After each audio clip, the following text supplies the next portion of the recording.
Good morning, everyone. This is Debbie out here at Cheyenne, Wyoming Urban Gardener, and this is 39 degrees out here this morning.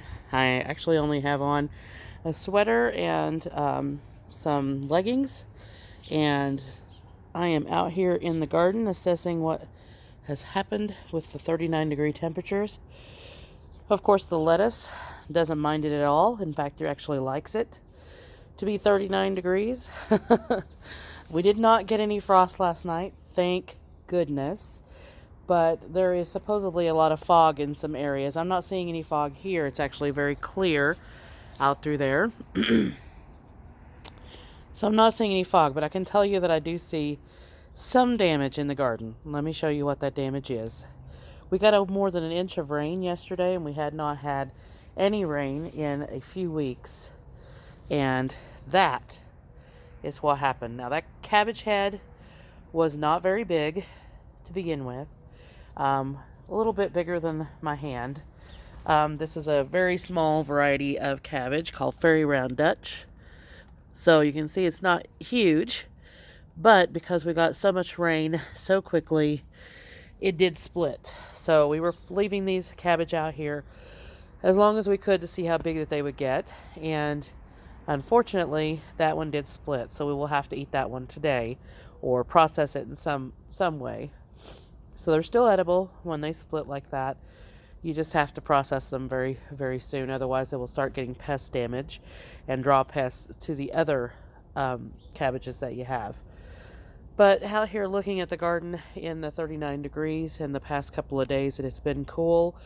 It's actually enjoyed most of it, and especially the rain. Most of the cabbages are fine. We have several big heads still left without any issues. I was surprised that that one there did not split, but it's absolutely fine. And some of the cabbages that didn't have very big heads that struggled at the beginning of the season actually grew quite a bit with the cooler temperatures. And so did the broccoli and the cauliflower and several things that like it a little bit cooler. Now, I looked at the squash. I'm not seeing any issues with the squash. So we're actually seeing this together. I have not looked at everything in the garden yet. You can see the turnips, kale, beets. They all did not mind the cooler temperatures. And here is the pumpkins. Vines are still nice and healthy. No issues there. Pumpkins have definitely oranged up. Especially from what they were yesterday. And our white pumpkins actually gotten a little bit larger. That was probably due to all the rain. And I apologize if I sound a little congested. I am still getting over being sick, so I feel much better, and I actually sound a lot better, but still a little congested in the mornings when I get up. And we are even getting some color on this pumpkin now. All of the kale really enjoyed the cooler temperatures. So did the Swiss chard. And it looks like everything pretty much out here as far as squash and pumpkins are just fine. And even on the north side too, because the north side has a tendency to get a little bit cooler. So it might have actually gotten a little bit cooler than it was showing. But still doing okay. Looks like our cucumbers out here are still doing just fine. So the soil temperatures probably are a little bit warmer than definitely outside. So we've even got some cucumbers on these guys that are just about to get big. And I noticed that even though it was cool, I did look at the garden yesterday and look at some of the melons and things like that because I was so worried. Looked like they were still growing, so maybe just some stored up heat from the previous days of it being so hot, but they were still growing and they were still producing cucumbers and things. So there's the Big Mac's pumpkin. And our temperatures today are supposed to get much warmer. We're supposed to be back up into the 70s and 80s today, and then tonight I think it's going to be in the 50s.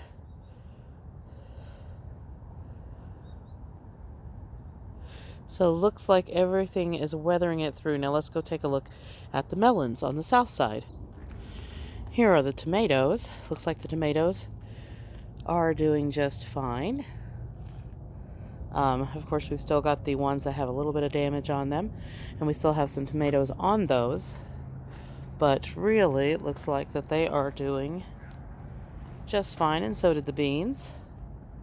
Of course, we have dieback on the beans anyway, because they're at the end of the season. So pretty much the beans that are left on there, we're letting go to seed. So it looks like they're cold, but they're not frozen. And looks like they're doing okay. But we were just really on the very edge. And there's some of the rattlesnake pole beans that we're saving for seed, but we're not going to plant these again next season. So I'll be giving the seed to those that want to try them. And it looks like we have some dried already, or getting there, of the half runners. And they did okay as well. And I am sure that with the temperatures going back up into the 70s and 80s, that's going to prompt new blooms on most of these tomatoes, and they will most likely produce some more tomatoes for us.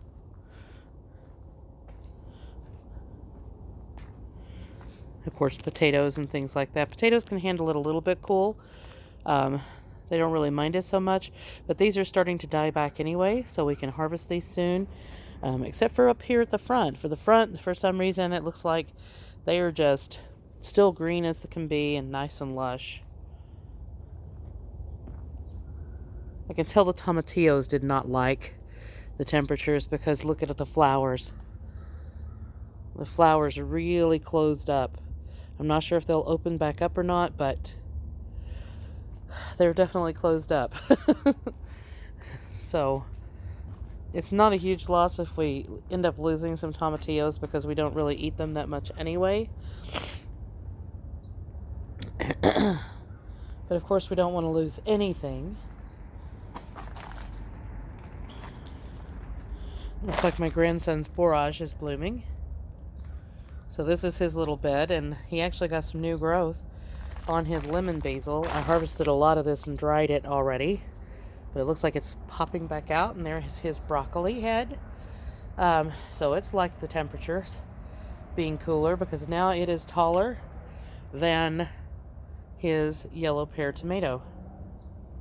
But we have a lot of new blooms on his yellow pear tomato. And I would say that this actually fared quite well because these bags, his is in grow bags, tend to be a lot warmer than soil outside. So he's got a lot of new blooms, and they're actually bloomed out right now of yellow pear tomatoes. And then here's his very strange little celosia that he has that looks like a brain. It's actually starting to look like a brain now. And looks like his other basil did fine. Looks like our lemon cucumbers weathered through it. We have several cucumbers on that vine that are getting ready. And our Kellogg's breakfast tomatoes did okay as well. So we've got some nice large tomatoes on these Kellogg's breakfast tomato vines. And a lot of new growth on this plant too. Look at this. That is another sucker. Wow. So looking pretty okay out here. Now let's get to the melons. Oh, looks like our burpee pickler cucumbers are actually perked up. So they went through this okay. And this is the hibiscus, which is not cold tolerant at all.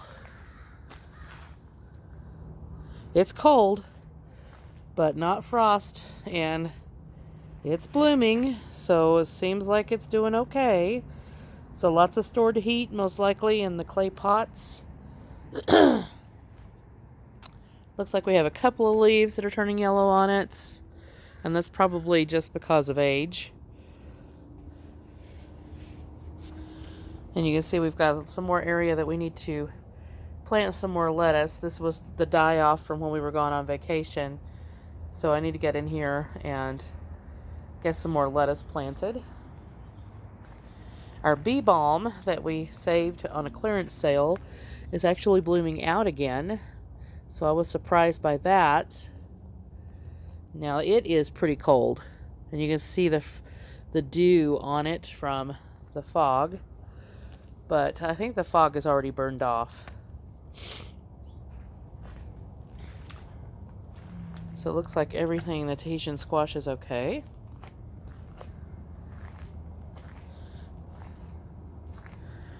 Our other tomato plants are doing all right. These are the yellow pear tomatoes. Oh, and we got a whole new section growing on this one that's over 6 feet tall. Look at that. This happened in just 2 days when I tied it up. We've got a whole other section. Look at that. When I tied it up, it was almost even with the stick, and now it is over. And here is our Crenshaw melons and our cantaloupes. And I am surprised they have actually made it through. At least it looks like right now. Now we'll be able to tell if there's more damage when it starts getting warmer today. But it looks like we have weathered through. And it's probably just from stored heat down in the roots. And see, we have a cantaloupe on here that's a pretty nice size already. And we've got several more down in there of cantaloupes and also Crenshaw melons. So here's one of the Crenshaws. This is the biggest one so far. So definitely in cooler temperatures, zone 5A, 5B, container gardening is the way to go for melons and for watermelons, cantaloupes, cucumbers even. And I'm really toying with the idea of putting all of my tomatoes into containers, because these tomatoes that were in the containers have far exceeded my expectations. And I grow these yellow pear tomatoes pretty much in containers every season. But this year was a new way of doing the soil, which was the layers of compost and soil. So you can see 6 foot tall yellow pear tomato. Sun gold cherry tomato that's not even very tall because it got broken, with loads of tomatoes all over it. This guy has produced enough tomatoes for us, family of 4, with one plant.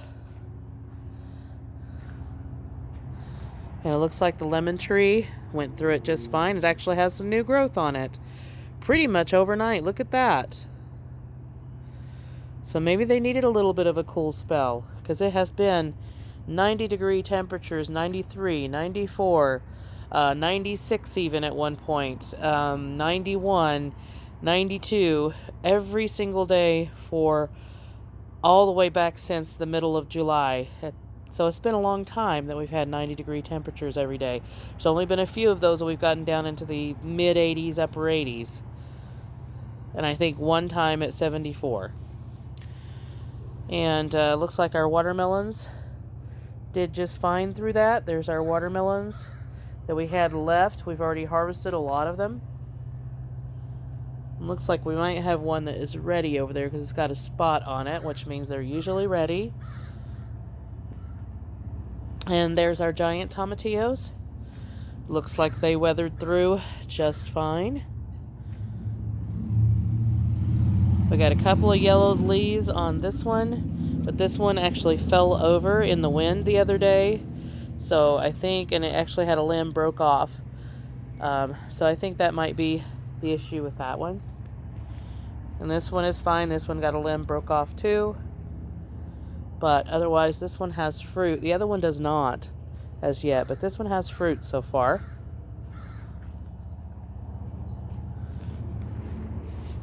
And here is our huge tomato from suburban homesteader Wyoming / Arizona, Sandy in Gillette, Wyoming. And it is blooming, Sandy. So if you're watching this, Just letting you know that it is blooming. There's a bloom right there, and it is turned down, so it looks like it is pollinated, and most likely will start producing. And I need to trim some of the bottom limbs off of this guy. Look at the leaf size on this tomato versus my tomatoes that I'm growing in the garden. This tomato was from one of her tomatoes that she grew in Arizona while she was there for the winter, and it was supposed to be a huge tomato. Look at that bloom. It looks like we've got a fasciated bloom. Look at that. That means we've got blooms that are merged together.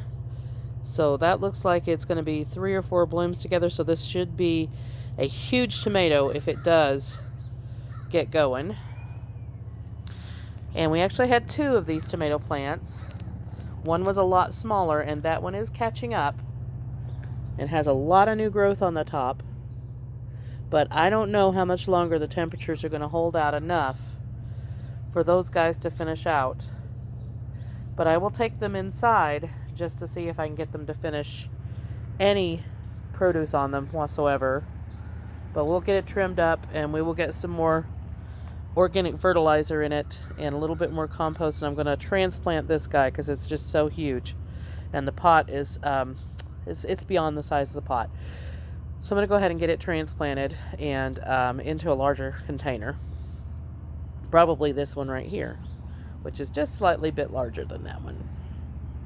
So we'll see. We'll see if it does anything. Now these are cucumber plants that were pretty much the end of their life cycle. They're still blooming and they're still producing. And I pulled a couple of cucumbers off yesterday when it was still cold. And they're doing all right. We've got some new growth on these guys. Look at that. So they pulled through the 39 degrees. So hopefully we'll get some more cucumbers out of those guys. And here's the burpee pickler cucumbers. I need to come in here and trim some leaves off. But otherwise, looks like we've got a lot of new cucumbers and blooms and new growth. And we have some more tomatoes, of course. This is another yellow pear tomato. It is 6 feet tall, but unfortunately I have run out of stakes that are long enough. So we're just kind of letting it go out to the side. And you can just see how big that guy is, and there's tomatoes all over it.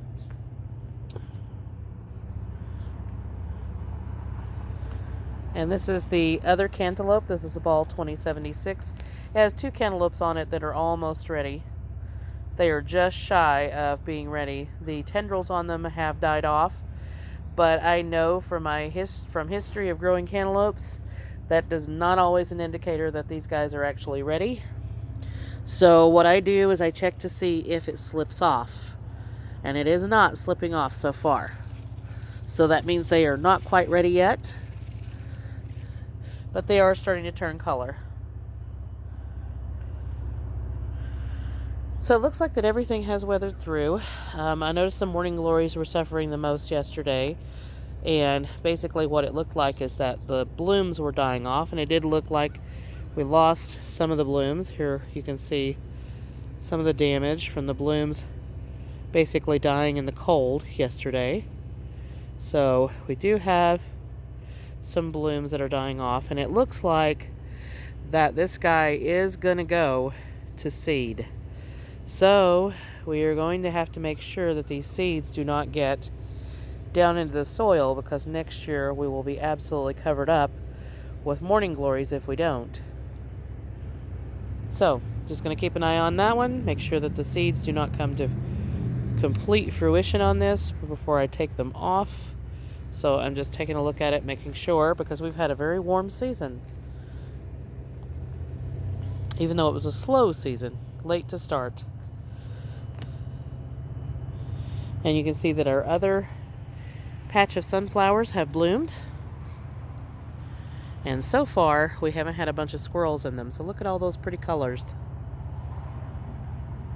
And then, of course, we still have our green beans out here. I was just letting them get a little bit bigger. Looks like, and this is the most exposed area. This is the herb garden, which is now being converted into a vegetable garden. And it looks like that we are okay, even though this is pretty much the edge of what these beans can handle. You can see on the leaves that we were almost to the point of frost. And we've got a couple of cucumbers out here, and looks like we still have cucumbers going. All right, so looks like we weathered through. So anyway, there's the garden in a nutshell, just to see if we got through. The cool temperatures that just suddenly popped up, and looks like we came through okay. Everything looks like it's still going. Of course, I'll be able to tell a little bit later when it starts getting warmer, and you can see the sun is already out, and we should start warming up quite a bit very soon, because I think we're supposed to be up into the upper 70s today. So like, subscribe, hit the notification bell for notices on new videos as they come out, and we'll see you in the next one.